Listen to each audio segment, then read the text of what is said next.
লাভ বাংলাদেশের আয়োজনে পূর্ব লন্ডনের রয়্যাল রিজেন্সিতে অনুষ্ঠিত হয়েছে সবার আগে বাংলাদেশ শীর্ষক এক প্যানেল আলোচনা এবং সাংস্কৃতিক অনুষ্ঠান ও গালা ডিনার। মঙ্গলবার বিকেল থেকে রাত ১১টা পর্যন্ত অনুষ্ঠিত এ অনুষ্ঠানে প্যানেল আলোচনার বিষয়গুলো ছিল বাংলাদেশের গণতন্ত্র, সুষ্ঠু নির্বাচন ও ভোটাধিকার, দক্ষতাভিত্তিক শিক্ষা, আইনের শাসন, আইন-শৃঙ্খলা, মানবাধিকার ও সাংবাদিকতার স্বাধীনতা, সামাজিক অর্থনীতি ও স্বাস্থ্য নিয়ে আলোচনা।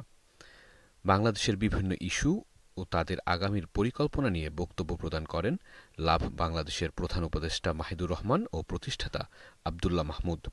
অন্যান্যদের মাঝে গুরুত্বপূর্ণ বক্তব্য প্রদান করেন আবুল কালাম আজাদ, ওহিদ আহমেদ, আব্দুল বারী, আব্দুস শাহিদ, আব্দুস সালাম, হাবিবুর রহমান, শিমুল তাজবির চৌধুরী, পাবেল চৌধুরী, জাহাঙ্গীর আলম জনি, আব্দুল কুদ্দুস প্রমুখ।